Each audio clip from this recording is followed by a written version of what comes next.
तो अनुप्रिया जी, कल जो लोकसभा में बोला प्रधानमंत्री नरेंद्र मोदी ने, उसमें आपकी पार्टी के राष्ट्रीय अध्यक्ष ने कहा कि कुछ नहीं था, खोखला था सब कुछ, उनके पास जवाब नहीं था। लेकिन आज फिर उन्होंने विकास पर जोर देते हुए वही बात कही है, उपलब्धियां गिनाई हैं, जवाब दिया है। समझ नहीं आ रहा है जेडीयू को।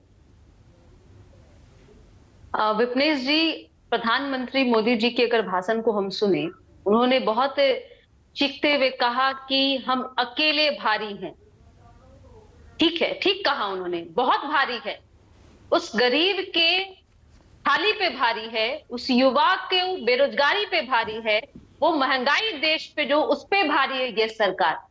और वो आज अकेले खड़ी, वो मानती है कि 2014 में जो चुनाव लड़के आए थे वो एनडीए था, आज सिर्फ भाजपा अकेले खड़ी है।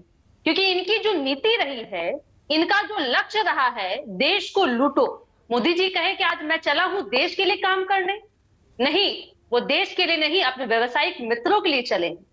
वो व्यवसायिक मित्र जो आज देश के कई ऐसे सरकारी संस्था को प्राइवेटाइजेशन करके उन्होंने आज बैठा है और उस पैसों को लूट कर करके देश की जनता को इस स्थिति में लाके खड़ी कर दी कि देश की जनता सोच रही है, एक तो सरकार और दूसरा सरकार के मित्र, व्यवसायिक मित्र देश की जनता को लूट रही है। आज जो देश की जनता जिसके पैसे से एलआईसी में है, सीबीआई में है, उन घरों में जाके पूछिए उस परिवार से आज किस भय से आतुर है, किस भय में वो जी रहा है। तो जवाब हमारे राष्ट्रीय अध्यक्ष जी ने कहा कि इनके पास जवाब ही नहीं है। ये क्या उपलब्धि गिनाएंगे? क्या मैं पूछती हूँ कि 2014 के इलेक्शन में जो इनका मेमोरेंडम था, जिस मुद्दे पे वो चुनाव लड़े थे, उसको उन्होंने पूरा किया?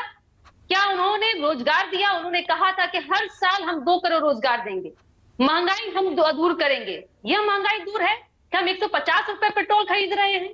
आज देखिए कि गैस सिलेंडर किस तरह से महंगा है। ये आप कहते हैं, ये वादा आपने नहीं तो अनुप्रिया जी, बीजेपी क्या कह रही है? बीजेपी कह रही है कि विपक्ष इन मुद्दों पर चर्चा करता गया, वो तो किसी और मुद्दे को बड़ा बनाकर अटक भटक जाता है।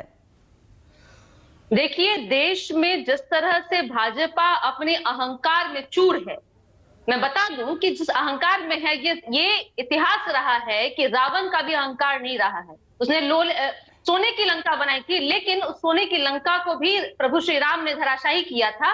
इसी तरह देश की जनता जो मुद्दे, इनको कभी भी मुद्दे नहीं शोभा देती है। इनको विपक्ष समझ में नहीं आता। विपक्ष क्या पूछता? मैं पूछती हूँ, क्या पूछा? अभी आज मैं क्या पूछ रही हूँ? मैं युवाओं के हक की बात पूछ रही हूँ, मैं गरीबों के बारे में पूछ रही हूँ, मैं महंगाई पे पूछ रही हूँ। ये कहेंगे कि आज कुछ है ही नहीं। आज कहेंगे 150 रुपए पेट्रोल सस्ता है, डॉलर के मुकाबले में रुपए आज सस्ता हो गया है कि भाई 80, हम लोग कभी 72 रुपीज थे, आज 82 रुपीज हो गए। तो ये मुद्दे इनको देखना ही नहीं है, क्योंकि ये अहंकार में चूर है। और अहंकार में चूर होने पर जो सत्ता सरकार में होती है, उसकी देश की जनता। मैं गोपाल कृष्ण ग्रवाल जी से इसका जवाब लूं उससे पहले संगीत रागी जी आपके पास आ रही हूँ। ठीक है, आपने सवाल उठा दिए, मैं इस पर जवाब भी ले लूंगी।